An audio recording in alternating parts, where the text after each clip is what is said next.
Assalamualaikum. Hope you all are doing good. And இன்னைக்கு நம்ம சேனலில் ஒரு சூப்பரான சாக்லேட் கேக் ரெசிபி வீடியோ தான் பார்க்க போகிறோம். ஸோ வீடியோவை ஃபுல்லாக ஸ்கிப் பண்ணாமல் பாருங்கள். அண்ட் சேனலை சப்ஸ்கிரைப் பண்ணாமல் இருந்தீங்கன்னா சப்ஸ்கிரைப் பண்ணிவிட்டு பெல் ஐக்கானை கிளிக் பண்ணிக்கோங்க. ஸோ நான் போடுற வீடியோஸ் உங்களுக்கு உடனே நோட்டிஃபிகேஷனில் காட்டும். வாங்க வீடியோக்குள்ளே போகலாம். ஃபர்ஸ்ட் கேக் செய்கிறதுக்காக 3 எக்ஸோடைய ஒயிட் மட்டும் எடுத்து நல்லா எலக்ட்ரிக் பீட்டர் வச்சு நல்லா பீட் பண்ணி எடுத்துக்கோங்க. இது வந்து பார்த்திங்கன்னா நல்லா திக் அண்ட் க்ரீமியான ஒரு கன்சிஸ்டன்சிக்கு வரணும். அண்ட் பீட் பண்ணிட்டு இருக்கும்போது ஒரு 1/2 கப் அளவு பவுடர் சுகர் சேர்த்து நல்லா வந்து இது கூடவே சேர்த்து பீட் பண்ணி எடுத்துக்கோங்க. அண்ட் சுகர் சேர்க்கும்போது கிராஜுவலாக சேர்த்துக்கோங்க. எல்லாத்தையுமே அட் அ டைம் வந்து சேர்த்துடாதீங்க. ஒயிட்லேயே நல்லா திக் அண்ட் க்ரீமியான கன்சிஸ்டன்சிக்கு வந்ததுக்கப்புறம் எக்கோடைய எல்லோ யாக் வந்து சேர்த்துக்கோங்க. இதுவுமே வந்து சேர்க்கும்போது கிராஜுவலாக சேர்த்து நல்லா எலக்ட்ரிக் பீட்டர் வச்சு பீட் பண்ணி எடுத்துக்கோங்க. அண்ட் தென் ஃப்ளேவருக்காக 1 டீஸ்பூன் அளவு வெனிலா எசன்ஸ் சேர்த்துக்கோங்க. 1 டேபிள் ஸ்பூன் அளவு நான் ஃப்ளேவர்ட் ஆயில் வந்து சேர்த்துக்கோங்க.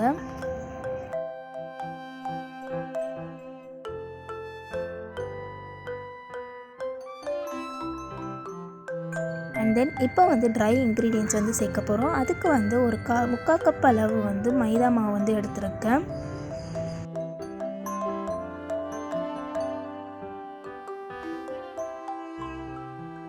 ட்ரை இன்க்ரீடியன்ட்ஸ் எல்லாமே இந்த மாதிரி ஸ்ட்ரெயினர் வச்சு நல்லா ஃபில்டர் பண்ணி எடுத்துக்கோங்க. ஸோ தட் கேக் நல்லா சாஃப்ட் அண்ட் ஃப்ளஃபியாக வரும்.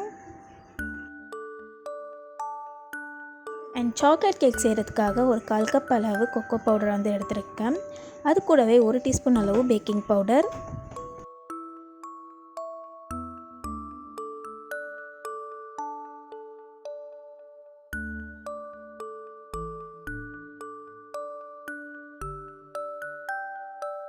எல்லா இன்க்ரீடியன்ஸுமே நல்லா கலந்து வர மாதிரி ஒரு வாட்டி நல்லா மிக்ஸ் பண்ணி எடுத்துக்கோங்க. வேணும்னா பிளெண்ட் பண்ணி எடுத்துக்கோங்க எல்லாத்தையும் சேர்த்து ஒரு வாட்டி.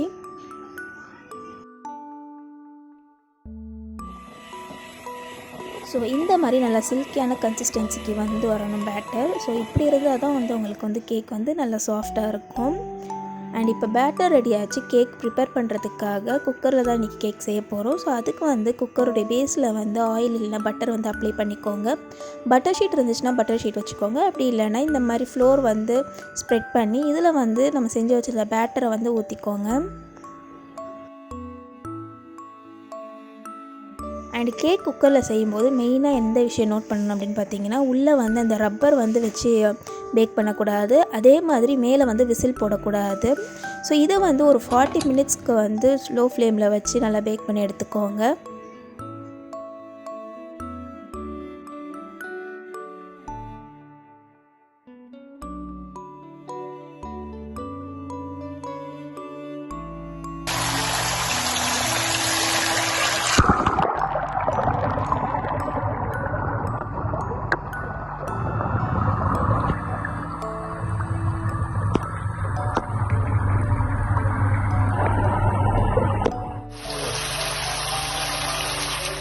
ரெடி ஆகிற டைமில் வந்து இங்கே வந்து நம்ம விப்பிங் க்ரீம் வந்து செஞ்சிடலாம். ஸோ அதுக்காக விப்பிங் பவுடர் வந்து ஒரு 1/2 கப் வந்து எடுத்திருக்கேன். இது கூடவே ஒரு 1/4 கப் அளவு மில்க் வந்து சேர்த்துருக்கேன். அண்ட் தென் ஒரு 1/2 கப் அளவு சுகர். எல்லா இன்க்ரீடியன்ஸுமே அகெயின் எலக்ட்ரிக் பீட்டர் வச்சு நல்லா க்ரீமியாக வர அளவுக்கு பீட் பண்ணி எடுத்துக்கோங்க. அண்ட் சுகர் சேர்க்கும் போது கிராஜுவலாக வந்து கொஞ்சம் கொஞ்சமாக ஆட் பண்ணிக்கோங்க. அட் அ டைம் எல்லாத்தையும் வந்து சேர்த்துடக்கூடாது.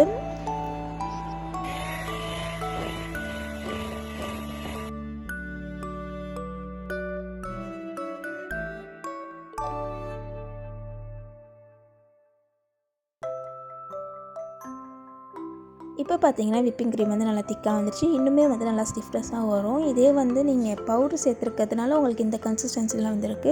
இதே விப்பிங் க்ரீம் வந்து சேர்த்துருந்தீங்கன்னா உங்களுக்கு வந்து இன்னும் நல்ல ஸ்டிஃப் பீக்ஸ் வந்து வந்திருக்கும். அண்ட் இந்த சைட் பார்த்தீங்கன்னா கேக்குமே வந்து ரெடி ஆகிடுச்சு. இதை வந்து நான் 3 லேயர்ஸாக வந்து கட் பண்ணி எடுத்துருந்துருக்கேன். அண்ட் இப்போ வந்து கேக்குக்கு வந்து க்ரம் கோட்டிங் கொடுக்கணும். இந்த க்ரம் கோட்டிங் எதுக்கு கொடுப்பாங்க அப்படின்னு பார்த்தீங்கன்னா, டெக்கரேட் பண்ணும்போது கேக்கு வந்து லூஸ் ஆகாமல் இருக்கணும் அப்படின்ற ஒரு ரீசனுக்காக ஃபர்ஸ்ட் வந்து தின் லேயராக வந்து க்ரீம் வச்சு அப்ளை பண்ணுவாங்க. ஸோ அதுக்காக வந்து ஃபர்ஸ்ட் லேயரில் வந்து நான் வந்து சுகர் சிரப் சேர்த்துருக்கேன். அண்ட் தென் அதுக்கப்புறம் அதுக்கு மேலே வந்து விப்பிங் க்ரீம் வந்து ஆட் பண்ணி நல்லா அப்ளை பண்ணி எடுத்துக்கோங்க ஃபுல்லாக.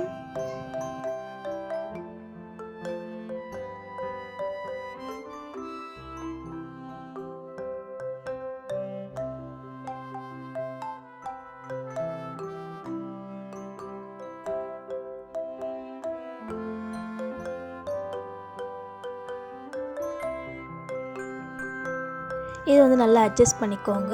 அண்ட் தென் க்ரம் கோட்டிங் கொடுத்ததுக்கப்புறம் ஒரு 20 மினிட்ஸ் அளவுக்கு ஃப்ரிட்ஜில் வந்து வச்சு எடுத்துக்கோங்க.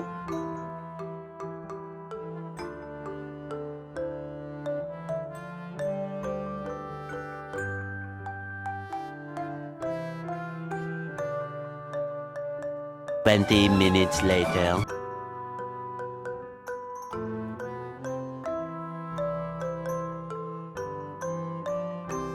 இப்போ அது ஃபைனல் கோட்டிங் கொடுக்கறதுக்காக சாக்லேட் க்ரீம் வந்து அப்ளை பண்ணிக்கோங்க மேலே. இதோடைய க்ரீமோடைய ரெசிபி வந்து நான் இன்னொரு வீடியோவில் காட்டுறேன். அண்ட் தென் டெக்கரேஷனுக்காக உங்களுக்கு என்ன வேணுமோ அதை வச்சு டெக்கரேட் பண்ணிக்கோங்க. இன்றைக்கி வந்து chocolate sticks and then Dairy Milk வச்சு நான் டெக்கரேட் பண்ணியிருக்கேன். அவ்வளோதான், சூப்பரான சாக்லேட் கேக் வந்து ரெடி ஆகிடுச்சு. இந்த ரெசிபியை வந்து நீங்கள் வீட்டில் கண்டிப்பாக ட்ரை பண்ணிவிட்டு எப்படி இருந்துச்சுன்னு சொல்லிட்டு கமெண்ட் பாக்ஸில் கமெண்ட் பண்ணுங்கள். அண்ட் இதே போல் நிறையா ரெசிபி வேணும் அப்படின்னு நினச்சிங்கன்னா சேனலை சப்ஸ்கிரைப் பண்ணிவிட்டு பெல் ஐகானை கிளிக் பண்ணிக்கோங்க. See you in next video. Thank you so much for watching. Assalamu alaikum.